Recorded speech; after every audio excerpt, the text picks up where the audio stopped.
हम बात कर रहे थे कि एम प्रोटीन जो होते हैं ना उसके बेस पे इसके जो एस्पार्जिन के कुछ स्ट्रेन्स होते हैं वो रोमेटोजेनिक होते हैं, कुछ नेफ्राइटोजेनिक होते हैं। जो रोमेटोजेनिक होंगे वो रोमेटिक फीवर कॉज करेंगे और जो नेफ्राइटोजेनिक होंगे वो एक्यूट ग्लोमेरुलोनेफ्राइटिस कॉज करेंगे। ठीक है, अब आपके पास आ जाती है क्लासिफिकेशन। इसको क्लासिफिकेशन हमने इसकी base Streptococcus classification is quite important. ठीक है, इसकी क्लासिफिकेशन के दो टाइप्स है, beta haemolytic Streptococcus and non beta haemolytic. ठीक है, अल्फा के कोई यहाँ पे सीन नहीं है, बीटा हिमोलिटिक स्ट्रेप्टोकोकस होंगे या नॉन बीटा हिमोलिटिक होंगे। अब बीटा हिमोलिटिक स्ट्रेप्टोकोकस जब आप लिखोगे ना, इसके फर्दर क्लासिफिकेशन ग्रुप ए लिखोगे, ग्रुप बी लिखोगे एंड ग्रुप डी लिखोगे आप। ठीक है, group A, group B and group D, इसको आप किसकी हेडिंग नीचे दोगे, बीटा हिमोलिटिक स्ट्रेप्टोकोकस की हेडिंग नीचे दोगे, फिर आप नॉन बीटा हिमोलिटिक की बाद में बात करते हैं। तो बीटा हिमोलिटिक स्ट्रेप्टोकोका के बारे में हमने बात की कि हमने जो है ना बीटा हिमोलिटिक के किसी भी जो स्ट्रेप्टोकोका के बैक्टीरिया को हमने लेंसफील्ड ग्रुप्स में डिवाइड किया हुआ है, ए से यू तक जा रहे हैं on the base of difference in C carbohydrates. ठीक है, सी कार्बोहाइड्रेट एंटीजेनिक डिफरेंस है, उसके बेस पे हमने इसको लेंसफील्ड ग्रुप्स में डिवाइड किया हुआ है। ये वो यहाँ पे कह रहे हैं this are arrange into groups A to U Lancefield group on the base of antigenic difference in carbohydrates. ये बात हो गई यहाँ पे। अब हो रही है, अब उसका लेंसफील्ड ग्रुप हम डिटरमाइन कैसे करते हैं। लेंसफील्ड ग्रुप डिटरमाइन करने के लिए हम या तो इसको इम्यूनोफ्लोरेसेंस करते हैं या प्रेसिपिटेंट टेस्ट करते हैं with specific antisera. Precipitant test होता है विद स्पेसिफिक एंटीसीरा, वो परफॉर्म करो या आप इम्यूनोफ्लोरेसेंस करो, उसके बेस पे आपको पता चल जाता है कि ये कौन से ग्रुप का बैक्टीरिया। ये हो गया। अब हमने बीटा हिमोलिटिक स्ट्रेप्टोकोका की सबसे पहले हम बता रहे हैं group A, B and D के बारे में बताया। ग्रुप ए का हमें पता है एस्पार्जिनिस होता है। अब एस्पार्जिनिस के ह्यूमन पैथोजन है। ठीक है, हमने बता दिया फ्रेंजाइटिस कॉज करता है, स्किन इन्फेक्शंस कर रहा है, ये सारा कुछ हमने बता दिया ना। सेरेलाइटिस को करवा रहा था, लिम्फेटिक को करवा रहा था, टॉक्सिक शॉक सिंड्रोम करवा रहा था, रूमेटिक फीवर है, एक्यूट ग्लोमेरुलोनेफ्राइटिस सब कुछ करवा रहा है। ठीक है, तो मतलब ये आपके पास फ्रेंजाइटिस, उसके अलावा स्किन इन्फेक्शंस भी करवा रहा है। अब आपके पास स्किन इन्फेक्शंस करवा रहा है तो हमारी बॉडी में जब भी जाता है तो हमारी बॉडी में जाके ये फेरिंग्स के साथ अटैच कैसे होता है। तो ये फेरिंग्स के साथ अटैच होता है विद द हेल्प ऑफ पिलाए, लिपोटिकोइक एसिड। देखो, पिलाया है लिपोटिक एसिड और जिसकी जो एम प्रोटीन था जो इसकी विरुलेंस फैक्टर थी वो भी इसकी हेल्प कर रही है to bind with epithelium of pharynx. ठीक है, तो पिलाई की मदद से अटैच कर रहा है आपके पास फ्रिंज एपिथेलियम पे लिपोटिक एसिड एम प्रोटीन। उसके अलावा आपके पास जो इसका कैप्सूल होता है ना, जो आपके पास ये जो बैक्टीरिया है एस्पायोजेनिस, तो एस्पायोजेनिस का जो कैप्सूल है उसके कैप्सूल में क्या है, आपके पास हाइलुरोनिक एसिड होता है। एस्पार्जिनिस का जो कैप्सूल है उसमें हाइलुरोनिक एसिड है। अब हाइलुरोनिक एसिड देखो नॉर्मली भी हमारी बॉडी में प्रेजेंट होता है, दैट्स वाई हमारी बॉडी इसको कंसीडर नहीं करती, कोई फॉरेन ऑब्जेक्ट है उसके अकॉर्डिंगली ये हमारी बॉडी में विरुलेंस कॉज करता रहता है क्योंकि इसके कैप्सूल में हाइलुरोनिक एसिड है। और इसका डायग्नोस्टिक फीचर मैंने आपको बताया था कि आपके पास जो एंटीबायोटिक है बेसिट्रेसिन, एक एंटीबायोटिक है बेसिट्रेसिन, ये it is sensitive to that antibiotic. अगर इसकी ग्रोथ कल्चर में एंटीबायोटिक डाल दें तो उसकी ग्रोथ रेजिस्ट हो जाती है। ठीक है, यही इसका डायग्नोस्टिक फीचर्स है फ्रॉम अनदर जो बैक्टीरिया थे। ठीक है, ये बात होगी। हाइलुरोनिक एसिड वो भी एंटी फेगोसिटिक होता है। और आपके पास ये हो गया।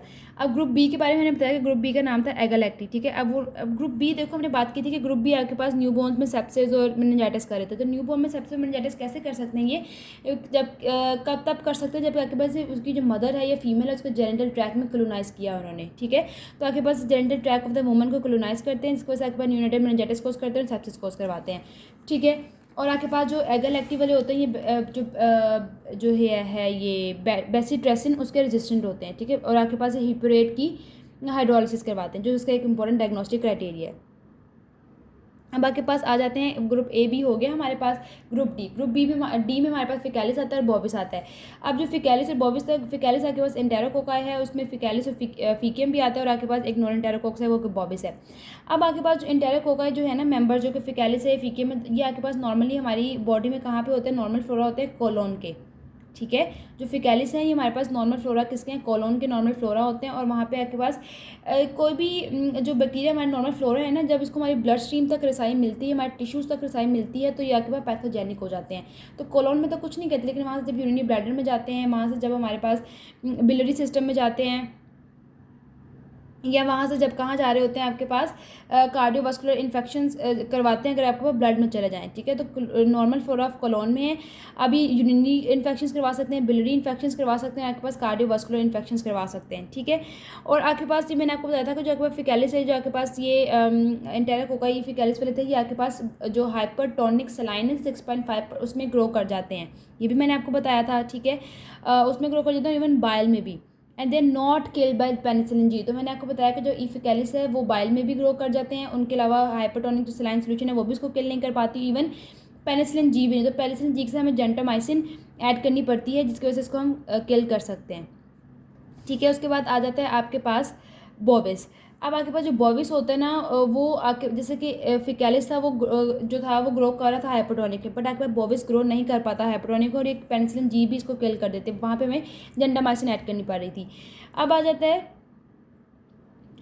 कि जो haemolytic reaction of group B के होते हैं वही मैंने आपको बताया था, कुछ अल्फा हिमोलिटिक हैं, कुछ बीटा होते हैं, कुछ नॉन हिमोलिटिक हैं, वो भी बता दिया। अब जो थे ना मैंने आपको बताया था कि ए से यू तक हमने लैंड्सफिल ग्रुप्स बनाए हुए हैं, उसमें आपके पास जो सी ई एफ जी एच के वगैरह जो होते हैं ना ये इनफ्रिक्वेंटली कोई ह्यूमन डिजीज़ करते हैं, इससे हम इनको खास पढ़ते भी नहीं। तो हमने बीटा हिमोलिटिक सेप्टोकोका में group A B group D हमने पढ़ लिया। अब आपके पास आ जाता है नॉन बीटा हिमोलिटिक सेप्टोकोका। जो नॉन बीटा हिमोलिटिक सेप्टोकोका होते हैं ना, ज़ाहिर है वो हिमोलिसिस नहीं करते, ये बात हो गई। अब इसमें क्या क्या चीज़ें आ जाती हैं जो नॉन बीटा हिमोलिटिक है या अल्फा है। देखो यार नॉन बीटा हिमोलिटिक का मतलब ये है कि वो बीटा हिमोलिसिस नहीं करे, वो क्लियर जोन्स प्रोड्यूस कर रहे हैं नॉन क्लोनिस, ठीक है। या तो वो नॉन हिमोलिटिक होंगे या वो अल्फा हिमोलिटिक होंगे। तो मतलब इस कैटेगरी के अंदर या तो हम अल्फा हिमोलिटिक या नॉन हिमोलिटिक बैक्टीरिया को डिस्कस करने हैं, ठीक है। अब इसमें हमारे पास कौन कौन सा जाता है, एस नमोनिया आ जाता है जो कि अल्फा हिमोलिटिक था, आपके वेरिडेंस ग्रुप आ गए थे, ठीक है। वेरिडेंस ग्रुप के डिफरेंट जो आपको मैंने बताया था रिपमेटिस है, सेंगुइनिस है, वो नाम आ गए। अब आपके पास नमोनोकॉक्स है, आपके पास एक न्यूमोकॉक्स है जो भी इसका नाम है, ठीक है। वेरिडेंस, इसको आपस में मैंने डिफ्रेंशिएट करने का भी आपको एक डायग्नोस्टिक फीचर बताया था कि आपके पास जो आपके पास जो था ना नमोनोकॉक्स है that is inhibited by optochin. Optochin एक सब्सटेंस है, वो इनहिबिट करता है the growth of pneumococci, but आपके पास वेरिएंट की ग्रोथ इनहिबिट नहीं होती। उसके अलावा जो क्लोनीज ऑफ न्यूमोकॉक्साई थे they are dissolve in bile, but आपके पास जो दूसरा वाला था वेरिएंट्स की क्लोनीज डिजॉल्व नहीं होती हैं, ठीक है। जो मतलब वेरिएंट्स ग्रुप है उसको ऑपोजिट आपके पास कौन सा ग्रुप है, न्यूमोनोकॉक्साई। अब वेरिएंट स्ट्रेप्टोकोका के बारे में बात करें, जो वेरिएंट स्ट्रेप्टोकोका नॉर्मली हमारे पास फेरिंग्स का ना नॉर्मल फ्लोरा मतलब part of the normal flora of the pharynx, मतलब हमारे फेरिंग्स में जो नॉर्मल फ्लोरा है उसमें आपके पास वेरिएंट स्ट्रेप्टोकोका बैक्टीरिया भी होते हैं। और आपके पास देखो अब यहाँ पे ये ओरोफेरिंग्स में पड़े हुए हैं, लेकिन वेरिएंट्स आपके पास फिर एंडोकार्डाइटिस कैसे कोज करते हैं, एंडोकार्डाइटिस इस तरह कोज करते हैं अगर आपके पास कोई भी डेंटल सर्जरी परफॉर्म करते हैं ना, चलो वो मैं आपको बाद में बताती हूँ। ये आपके पास एंडोकार्डाइटिस इन्होंने तब कोज करना जब इनको रसाई मिल जाती है हमारे ब्लड स्ट्रीम में, ठीक है। ब्लड स्ट्रीम में जब हम जाते हैं वहाँ पर जाकर उन्होंने एंडोकार्डाइटिस कोज कर देना होता है। अब जो वेरिएंस ग्रुप है ना, वेरिएंस ग्रुप का एक है म्यूटेंस, स्ट्रेप्टोकोकस म्यूटेंस, ये वेरिएंस ग्रुप का एक पार्ट है। इसने आपके पास एक पॉलीसैकेराइड सेक्रेट करनी होती है डेक्स्ट्रिन, ठीक है, जो कि डेंटल प्लेक्स में होती है और डेंटल केरिस करती है। तो आपके पास ओरोफेरिंग्स में पड़ा हुआ है नॉर्मल फ्लोरा, बट आपके पास इसमें जो म्यूटेंट ग्रुप होता है उसने पॉलीसैकेराइड सेक्रेट करनी है डेक्स्ट्रिन, जिसने आपके पास डेंटल प्लेक्स बनाते हैं में होती है, वो डेंटल केरिस करेगी। अब इसमें इंटरमीडिएट्स के बारे में बात हुई है और आपके पास एंजिनोसिस के बारे में बात हुई है, वो अल्फा हिमोलिटिक होते हैं। हमने म्यूटेंट्स की बात की, वो डेक्स्ट्रिन प्रोड्यूस करता है। फिर इंटरमीडिएट्स की बात हो रही है यहाँ पे, और आपके पास एंजिनोसिस की बात हो रही है, ये अल्फा हिमोलिटिक होते हैं, ये नॉन हिमोलिटिक होते हैं। और वो कहाँ पे होते हैं, mostly anginosus and intermediates mouth and colon में होते हैं। Intermediates and anginosus mouth and colon में होते हैं, ये हो गया। अब आ जाता है आपके पास तीसरी क्लासिफिकेशन पेप्टोस्ट्रेप्टोकोकाई। पेप्टोस्ट्रेप्टोकोकाई, अब पेप्टोस्ट्रेप्टोकोकाई क्या होते हैं, आपके पास एनारोबिक होते हैं या माइक्रो एरोफिलिक कंडीशंस में ग्रो करते हैं। ऐसे बैक्टीरिया जो कि वेरिएबल हिमोलिसिस प्रोड्यूस कर रहे हैं, बट वो एनारोबिक भी हो या तो वो एनारोबिक हैं या वो माइक्रो एरोफिलिक हैं, ठीक है। अब पोस्ट पेप्टोस्ट्रेप्टो, देखो पेप्टो से क्या पता चला आपको, कोई related to the stomach to the GIT, ठीक है। तो ये बैक्टीरिया आपके पास नॉर्मल फ्लोरा आपके पास माउथ में होते हैं, जीआईटी में होते हैं, फिर आपके पास गट के अलावा फीमेल के जेनिटल ट्रैक में भी होते हैं, ठीक है। तो आपके पास एनारोबिक या माइक्रो एरोफिलिक जो बैक्टीरिया होते हैं वो अंदर द कैटेगरी ऑफ आते हैं पेप्टोस्ट्रेप्टोकोका, जो कि माउथ में होते हैं, गट में होते हैं, फीमेल जेनिटल ट्रैक में होते हैं, और mixed and aerobic reactions functions करवाते हैं, इन्फेक्शंस करवाते हैं, sorry mixed and aerobic function. तो ये बैक्टीरिया किस चीज़ में पार्टिसिपेट कर रहे हैं, मिक्स्ड एंड एरोबिक इन्फेक्शंस में, मिक्स्ड एंड एरोबिक इन्फेक्शन, ठीक है। अब मिक्स्ड एंड एरोबिक का मतलब ये है कि इसमें आपके पास मल्टीपल बैक्टीरिया होते हैं, कुछ उसमें एनरोब्स होते हैं, कुछ उनमें फैकल्टेटिव बैक्टीरिया हैं, ठीक है। अब पेप्टोस्ट्रेप्टोकोकाई और आपके पास वेरिएंट स्ट्रेप्टोकोका ना जो ओरल फ्लोरा का पार्ट है, इन्होंने ब्रेन एब्सेस करनी है डेंटल सर्जरी के बाद। अब देखो पेप्टोस्ट्रेप्टोकोकाई, इसको जब हम वेरिएंस ग्रुप के साथ मिलाते हैं ना, वेरिएंस ग्रुप के साथ मिलकर जब आपके पास कोई भी डेंटल सर्जरी परफॉर्म की, डेंटल सर्जरी के बाद बैक्टीरिया आपके पास कहाँ चले जाते हैं, वैसे तो ओरल जो है ना फेरिंग्स में पड़े हुए हैं, बट उसके बाद आपके पास ब्लड स्ट्रीम में जाएंगे, ब्लड स्ट्रीम में जाने के बाद इन्होंने ब्रेन एब्सेस करवा देनी होती है फॉलोइंग डेंटल सर्जरी। तो डेंटल सर्जरी के बाद अगर ब्रेन एब्सेस किसी को हो रही है तो पता होना चाहिए या तो पेप्टोस्ट्रेप्टोकोकाई है या और उसके साथ विरिडियंस ग्रुप है, ठीक है। अब पेप्टोस्ट्रेप्टोकोका इसमें जो कौन कौन से बैक्टीरिया आ रहे हैं, पेप्टोस्ट्रेप्टोकोकस मैग्नस एंड एरोबियस, ठीक है। पेप्टोस्ट्रेप्टोकोकस एक तो मैग्नस है और एक एनारोबियस है, ये आपके पास पेप्टोस्ट्रेप्टोकोका बैक्टीरिया के हेडिंग के अंदर आते हैं। तो ये होगी हमारे पास क्लासिफिकेशन ऑफ स्ट्रेप्टोकोकस।